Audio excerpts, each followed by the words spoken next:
Question में हमें final account prepare करना होगा। तो ये क्वेश्चन काफी बड़ा है, एडजस्टमेंट भी दिए हमें, अकाउंट प्रिपेयर करना है। तो सबसे पहले ये समझिए कि फाइनल अकाउंट में क्या क्या चीजें आती है। जब हमें क्वेश्चन में दिया हो कि फाइनल अकाउंट प्रिपेयर करना है, तो वहाँ पे हमें 3 चीजें प्रिपेयर करनी होती है, ट्रेडिंग अकाउंट, उसके बाद profit and loss account and last में बैलेंस शीट। ओके ओके, तो सबसे पहले हम देखते हैं, मैंने यहाँ प्रिपेयर कर रखा है ट्रेडिंग अकाउंट में क्या क्या चीज आएगी। ओके, देखो ये डेबिट साइड है और ये क्रेडिट साइड। जब भी लॉस या फिर खर्चे होंगे, एक्सपेंस होगा, जो लॉस होगा वो हम डेबिट साइड लिखेंगे, और क्रेडिट साइड जो इनकम और गेन होगा कंपनी को वो हम लिखेंगे। तो मैं यहाँ पे लिख देती हूँ कि डेबिट साइड पे लॉस और एक्सपेंस जो भी होंगे कंपनी के, डेबिट साइड जो लॉस और एक्सपेंस होंगे कंपनी के वो लिखेंगे, और क्रेडिट साइड हम गेन और इनकम जो भी होंगे कंपनीज के वो लिखेंगे। ओके, इतनी चीज याद रखना बस। अब देखो क्वेश्चन में सबसे पहले हमें ओपनिंग स्टॉक दिया है, तो हम ओपनिंग स्टॉक लिख देते हैं ट्रेडिंग अकाउंट में, टू ओपनिंग स्टॉक। ये स्टॉक कंपनी का पहले का स्टॉक हुआ। ओके, उसके बाद हमें और क्या क्या दिया है, उसके बाद हमें दिया है परचेज, तो हम परचेज लिखेंगे यहाँ पे, टू परचेज। ओके, पहले ये चीज समझिए कि ट्रेडिंग अकाउंट हम बनाते क्यों है। ट्रेडिंग अकाउंट हम इसलिए बनाते हैं क्योंकि हमें ग्रॉस प्रॉफिट निकालना होता है। ओके, हमें ग्रॉस प्रॉफिट निकालने के लिए हम ट्रेडिंग अकाउंट बनाते हैं। ओके, तो यहाँ पे टू परचेज, क्योंकि कंपनी ने प्रोडक्ट बाय किए हैं, स्टॉक जो है उसके बाय किए, कंपनी ने कुछ खरीदा है गुड्स वगैरह, तो वो क्या हुआ, उसका खर्चा हुआ। और मैंने यहाँ पे लिखा था जैसे कि एक्सपेंस जो भी हो, खर्चा वगैरह कंपनी का, वो डेबिट साइड, तो हमने इसका डेबिट साइड लिखा है। अब इसके बाद परचेज रिटर्न, हमें क्वेश्चन में दिया है परचेज रिटर्न, वो माइनस में आएगा। ओके, नेक्स्ट हमें क्वेश्चन में वेजेस भी दिया है, क्वेश्चन में हमें वेजेस भी दिया है, तो हम वेजेस भी लिखेंगे, टू वेजेस, 2,70,000 में वेजेस दिया है। तो देखो यहाँ पे कैरेज इनवर्ड भी दिया है। Okay, carriage inward 8,515 to carriage inward कितना है, 8,550 रुपीज। अभी कैरेज इनवर्ड क्या होता है, जब हम गुड्स खरीदते हैं तब का खर्चा है ये कैरेज इनवर्ड, गुड्स खरीदने का खर्चा होता है ये। ओके, कैरेज इनवर्ड क्या होता है, गुड्स खरीदने का खर्चा होता है हमारा। ओके, अब ये हो गया। अब हमें और तो कुछ नहीं दिया है, अब हमें दिया है सेल्स, हमें सेल्स दिया है। ओके, तो हम सेल्स यहाँ लिखेंगे, बिकॉज कंपनी ने सेल्स किया है, कुछ गुड्स वगैरह जो भी हो उसने सेल्स किया है, तो उसके लिए क्या हुआ, इनकम हुआ। और मैंने यहाँ जैसे लिखा था इनकम जो भी हो कंपनी का वो क्रेडिट लिखना है, तो हम क्रेडिट में लिख रहे हैं, क्रेडिट साइड। ओके, अब उसके बाद हमें और क्या क्या दिया है, अभी एडजस्टमेंट में हम देखते हैं, हमें क्लोजिंग स्टॉक दिया है, 31 मार्च क्लोजिंग स्टॉक हुआ हमारा 7,92,000। ओके, तो हम यहाँ पे लिखेंगे to closing stock, sorry by closing stock 7,92,000। Okay, यहाँ हमारा क्या आएगा, अब हमने सब कंप्लीट कर दिया। अब लास्ट में हमारा क्या आएगा, टू ग्रॉस प्रॉफिट, जो हमें मेन फाइंड आउट करना था। ओके, तो हम पहले हम इसका टोटल करेंगे, तो हमारा इसका टोटल क्या आ रहा है, 38,52,000। ओके,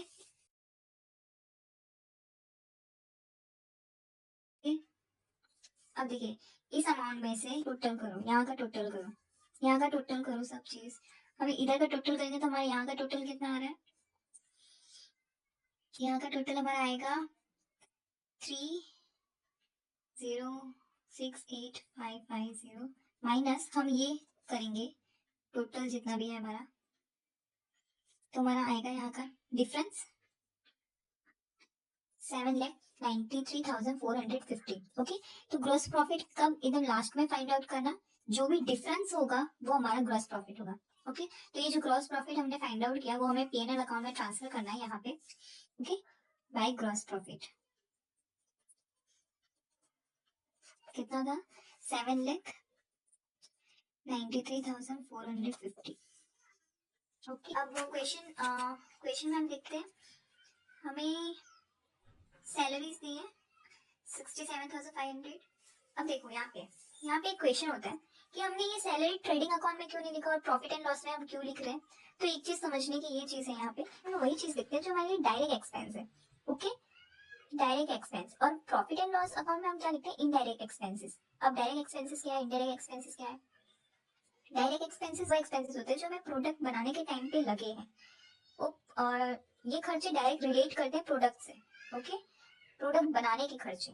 ओके, जबकि पीएनएल अकाउंट में हम सैलरीज का, मैं एक एग्जांपल देती हूँ। जैसे कि ट्रेडिंग अकाउंट में ऑलवेज मैंने बोला कि डायरेक्ट खर्चे आते हैं। ओके, वही चीज हम रिकॉर्ड करते हैं ट्रेडिंग अकाउंट में, और पीएनएल अकाउंट में हम क्या रिकॉर्ड करते हैं, इनडायरेक्ट एक्सपेंसेस। ओके, अब देखिए, जो हमने ट्रेडिंग अकाउंट में जैसे लिखा था, ट्रेडिंग अकाउंट में हमने जैसे लिखा है वेजेस। ओके, यहाँ पे हमने सैलरी क्यों नहीं लिखा, सैलरी भी आ सकता है कि नहीं आ सकता, नहीं आ सकता। क्यों नहीं आ सकता, क्योंकि जैसे मैंने कहा कि डायरेक्ट एक्सपेंस ही हम रिकॉर्ड कर सकते हैं। अभी वेजेस क्यों हमने यहाँ पे लिखा, बिकॉज वेजेस का मतलब क्या है, जो फैक्ट्री कंपनी के जो भी फैक्ट्रीज में जो भी मजदूर लोग काम कर रहे होंगे उनका खर्चा। क्यों, क्योंकि उनका तो डायरेक्ट इन्वॉल्व है ना प्रोडक्ट बनाने के लिए। समझी बात। ओके, फैक्ट्री के जो मजदूर है वही तो प्रोडक्ट बना रहे हैं ना, तो ये खर्चा क्या हुआ, डायरेक्ट एक्सपेंस है हमारा, तो इसने हमने ट्रेडिंग अकाउंट में लिखा है। ओके, और यहाँ पे सैलरी, हम यहाँ पे सैलरी लिखेंगे। तो ये जो सैलरी है, ओके, ये जो सैलरी है वो हम पीएनएल अकाउंट में लिखेंगे। क्यों, बिकॉज हमने जैसे कहा कि प्रॉफिट एंड लॉस अकाउंट में इनडायरेक्ट एक्सपेंस हम रिकॉर्ड करते हैं। जैसे कि देखो, अब हम जैसे कंपनी जो है सैलरी दे रही है मैनेजर को। ओके, मैनेजर लेकिन क्या कर रहा है, उसका कुछ इन्वॉल्व है प्रोडक्ट बनाने में, नहीं है ना, तो ये हम इनडायरेक्ट एक्सपेंस हम इसे कहते हैं, क्योंकि इसका कोई लेना देना नहीं है प्रोडक्ट बनाने में। ओके, और जो मैनेजर हो गया, अकाउंटेंट हो गया या स्टाफ हो गया, ये क्या हुआ, इनडायरेक्ट एक्सपेंस हुए, बिकॉज ये गुड्स नहीं बना रहे हैं, बस ये बिजनेस चला रहे हैं। ओके, ये चीज ध्यान रखना कि हम क्या चीज प्रॉफिट एंड लॉस में लिखते हैं और क्या चीज ट्रेडिंग अकाउंट में लिखते हैं। ओके, ट्रेडिंग अकाउंट में हम वही चीज लिखते हैं जो गुड्स बनाने के खर्चे होते हैं हमें डायरेक्ट लगते वो, जबकि जबकि प्रॉफिट एंड लॉस में इनडायरेक्ट एक्सपेंस जो हालांकि रिलेट नहीं करता डायरेक्ट गुड से, बट खाली बिजनेस चलाता है। जैसे कि मैनेजर की सैलरी हो गई, ये सब जो है वो क्या है, इनडायरेक्ट एक्सपेंस है। ओके, तो हम यहाँ पे लिखते हैं टू सैलरी। अब यहाँ पे देखिए, एडजस्टमेंट में हमें आउटस्टैंडिंग सैलरी भी दिया है, तो आउटस्टैंडिंग सैलरी क्या है, हमारे लिए खर्चा है। ओके, तो हम यहीं पे लिखेंगे, यहाँ पे मैं डायरेक्ट प्लस कर दे रही हूँ। ओके, 75,600। अब उसके बाद हमें क्वेश्चन में दिया है रेंट, रेंट भी दिया है, तो हम यहाँ पे लिखते हैं टू रेंट, ये भी हमारा कंपनी का खर्चा है। यहाँ पे भी हमें क्वेश्चन में दिया है आउटस्टैंडिंग रेंट, आउटस्टैंडिंग रेंट हमें दिया है, तो ये भी हमें प्लस करना होगा यहाँ पे।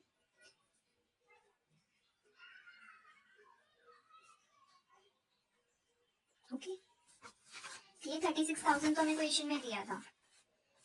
ओके, आउटस्टैंडिंग भी दिया था एडजस्टमेंट में, इसलिए हमने प्लस किया है यहाँ पे।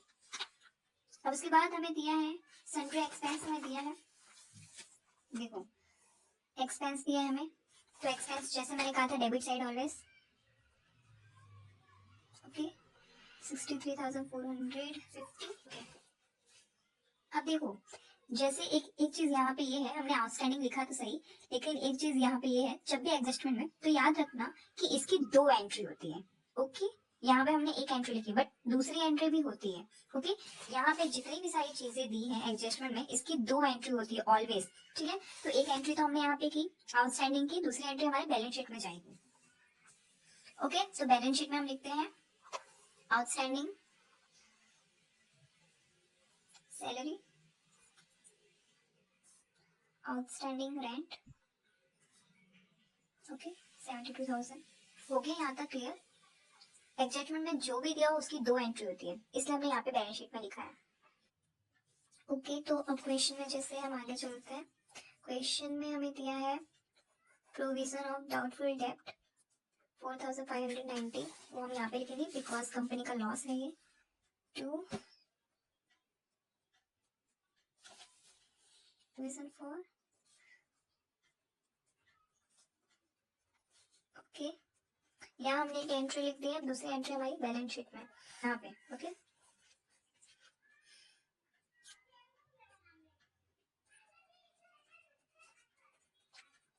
ये जो डेब्ट है हमारा जो हमें क्वेश्चन में डेप्टर दिया होगा उसमें से हम माइनस करेंगे टोटल डेप्टर में से। ओके, कंपनी के पास टोटल डेप्ट कितना था, 2,47,500 ना, तो इसमें से ही हम ये जो प्रोविजन ऑफ डेप्ट लिखा वो माइनस करेंगे यहाँ पे।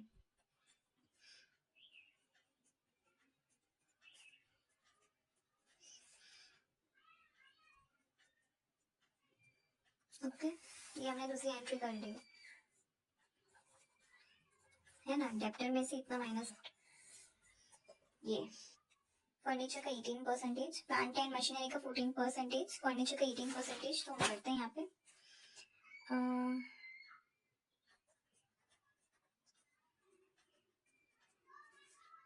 Plant and machinery. ओके, तो यहाँ पे जैसे टोटल कितना है प्लांट का, इसका कितना परसेंटेज, 14% करो, तो हमारा आंसर कितना आता है। ओके, इसके बाद फर्नीचर का हम करते हैं, कितना है टोटल फर्नीचर का, 1,53,000 का 18% करो, कितना है। Okay, at the same time हमें एक और चीज दी है पैटर्न। ओके, 5%, तो हम यहाँ पे लिख देते हैं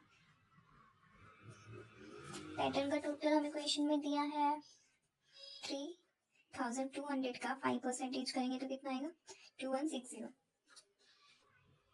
ओके, यहाँ तक क्लियर है।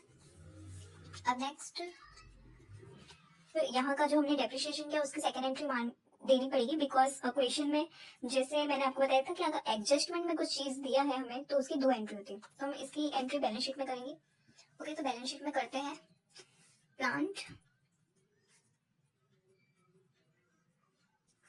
कितना था हमारा प्लांट का टोटल, कितना था क्वेश्चन में देखो, प्लांट का जो टोटल था हमारा 2,61,000 था प्लांट का टोटल, तो यहाँ पे 2,61,000 माइनस हम करेंगे जो हमारा डेप्रिसिएशन हमने जो यहाँ पे किया, सॉरी 3, सबसे माइनस करेंगे तो हमारा कितना आएगा, 2,24,460। ऐसे हम फर्नीचर का कर लेंगे,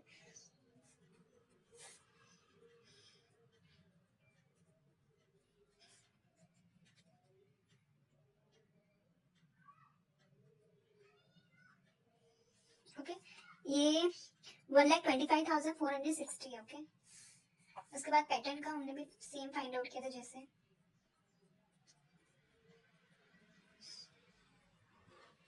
ओके, यहाँ तक क्लियर है।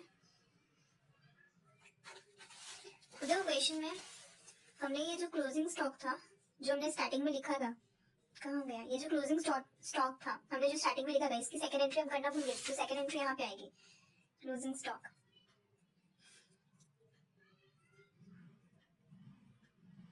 ओके, इसकी सेकंड एंट्री, फर्स्ट एंट्री हमने किया था ट्रेडिंग अकाउंट में, वही यहाँ पे हमने इसकी सेकंड एंट्री की।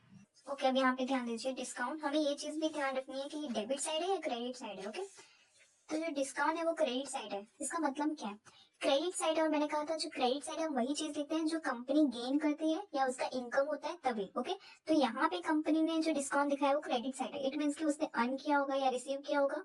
ओके, डिस्काउंट रिसीव किया होगा, क्रेडिट साइड है इसलिए। अगर यही डिस्काउंट हम डेबिट साइड लिखते तो हम ये मानते हैं कि हम कंपनी ने डिस्काउंट दिए हैं कस्टमर्स को। ओके, लेकिन ये क्रेडिट साइड है, इट मीन्स कि कंपनी ने रिसीव किया है डिस्काउंट। ओके, तो ये हमारे लिए क्या हुआ, इनकम हुआ। पीएनएल अकाउंट में क्रेडिट साइड लिखेंगे बिकॉज उसने डिस्काउंट रिसीव किया है। ओके, कितना, 27,000। ओके, अब हम टोटल करेंगे तो इस साइड 20,450। ओके, यहाँ का जो रिमेनिंग होगा वो हमारा क्या होगा, टू नेट प्रॉफिट। ओके, ये हमारा डिफरेंस होगा, ये टोटल हमारा आया, यहाँ पे भी हम यही टोटल मार देंगे। अब इस टोटल में से यहाँ का हम माइनस करेंगे तो हमारा जो आएगा रिमेनिंग जो होगा वो यहाँ पे होगा, वो नेट प्रॉफिट हुआ हमारा। जैसे कि टोटल हमारा कितना था, इस एरिया का पूरा, पहले ये बैलेंस लिख देते हैं यहाँ पे, ये बैलेंस है टोटल हमारा, इसमें से हम इनका पूरा टोटल करेंगे तो आंसर आएगा 25308, 2,53,080 रुपीज।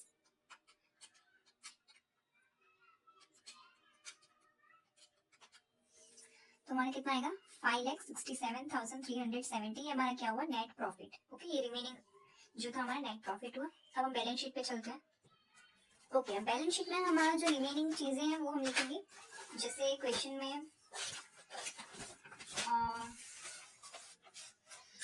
क्वेश्चन में शेयर कैपिटल दिया है, ओके, ये सब जो रिमेनिंग है वो हम लिखेंगे। तो शेयर कैपिटल कितना है, 9 लाख। तो लाइबिलिटी है ये हमारा शेयर कैपिटल 90 लाख हम यहाँ पे लिखेंगे, सॉरी 9 लाख हम यहाँ पे लिखेंगे। के बाद सन्ड्री क्रेडिटर्स हमारा था 1,57,500, वो हम यहाँ पे लिखेंगे यहाँ पे 1,75,000, ओके। इसके बाद हमें दिया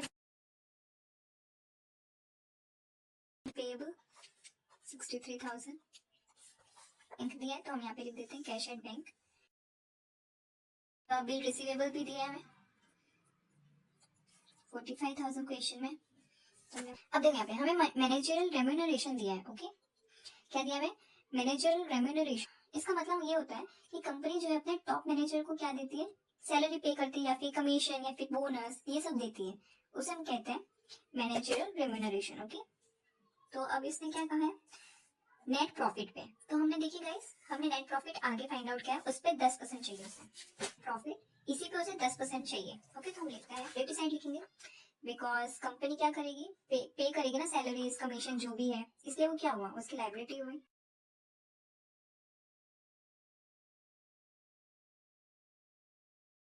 उस पे 10% करेंगे तो कितना है 56737, ओके। तो 5%, बट किस पे, profit after tax pay, okay. तो हम पहले हमने तो खाली पहले net profit after tax, sorry net profit before tax है हमारे पास, बट आफ्टर टैक्स हमने नहीं फाइंड आउट किया। तो अब हम आफ्टर टैक्स फाइंड आउट करते हैं।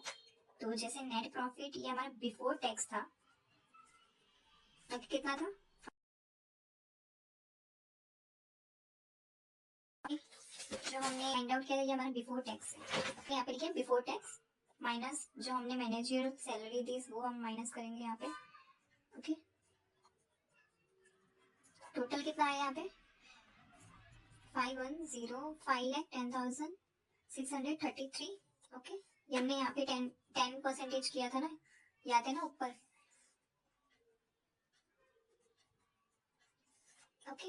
ये हमारा टोटल है। अब इस पे हमें टैक्स देना है, देखो टैक्स भी है यहाँ पे, देखो एक और एडजस्टमेंट है, provision for income tax 35%, okay. हमें टैक्स भी माइनस करना पड़ेगा, ओके।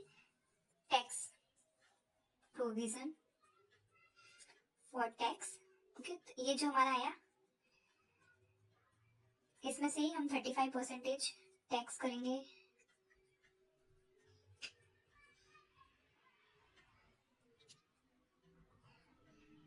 ओके। तो अब इसे माइनस करेंगे तो कितना आएगा यहाँ पे,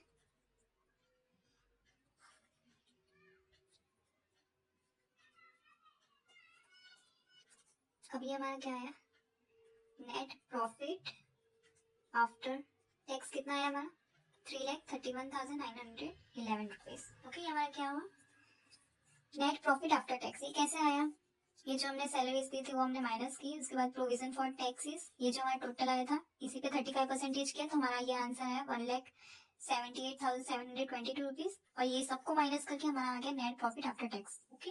हमने ये फाइंड आउट किया, ओके। अब इसके बाद इससे हमें क्या मिलेगा, ये हमने फाइंड आउट कर लिया, ओके। इसका हमें कोई लेना देना नहीं था, बट हमें ये प्रोविजन फॉर टैक्स निकालना था, जैसे एडजस्टमेंट में कहा है प्रोविजन फॉर इनकम टैक्स 35%। तो अब हम ये प्रोविजन फॉर टैक्स हमारा कितना आया है 1,78,722, वो हम लिखेंगे यहाँ पे provision for income tax, okay. ये हमने यहाँ पे फाइंड आउट किया, वो ये हो गया हमारा। तो उसके बाद हाँ यहाँ पे देखिए हमें बोर्ड ऑफ डायरेक्टर को 10% डिविडेंड पे करना है, ओके। तो हम यहीं पे लिखेंगे प्रपोज डिविडेंड कितना 10%, और हम डिविडेंड कहाँ पे, ये जो हमारा शेयर है, ये जो हमारा शेयर कैपिटल है 9 लाख, शेयर कैपिटल 9 लाख, उस पर हम 10% देंगे 90 लाख, सॉरी 9 लाख में से 10% तो 90,000, ओके। ये क्या हुआ हमारा propose dividend. General reserve 5% profit after tax pay, okay, general reserve 5% profit after tax pay, okay. तो हमने जैसे यहाँ पे फाइंड आउट किया था ये हमारा क्या है, प्रॉफिट आफ्टर टैक्स है, ओके। तो इसमें हम 5% करेंगे, कितना हुआ 60,596, ये हमारा क्या है, जनरल रिजर्व है, ओके। देखो जनरल रिजर्व में हमें क्वेश्चन में भी दिया है, जनरल रिजर्व का टोटल है, क्वेश्चन में भी दिया है हमें 1,39,500 प्लस जो हमने अभी फाइंड आउट किया था 5%, वो हम करेंगे तो टोटल आएगा 1,56,096 रुपीज, ओके। ये हमारा हो गया जनरल रिजर्व, पता है सबका, इन सबका टोटल करते तो इस टाइप का टोटल आता है हमारा 80,86,670, ओके। अब देखो यहाँ पे एक चीज यहाँ पे मैं लिखूंगी, यहाँ पे मैं लिखती हूँ profit and loss account, okay. ये हमारा क्या होगा, ये हमारा रिमेनिंग जो भी बचेगा वो होगा, ओके। यहाँ पे भी यही टोटल हम लिख देंगे। अब इस ओके, अब ये जो टोटल आया हमारा, इसमें से हम ये माइनस करेंगे तो हमारा जो रिमेनिंग बचा वो आ जाएगा प्रॉफिट एंड लॉस, ओके। जैसे कि ये जो हमारा बैलेंस है 18 लाख का 86,670 में से माइनस करेंगे हम इनका टोटल आता है, ओके। ये लाइबिलिटी साइड का टोटल था तो इसे हम माइनस करेंगे तो हमारा जो रिमेनिंग बचता है वो होता है 2,69,350 रुपीज, ओके। तो बस क्लियर है, बैलेंस शीट कंप्लीट हो गया हमारा, बस इतना ही था ये सम्स में।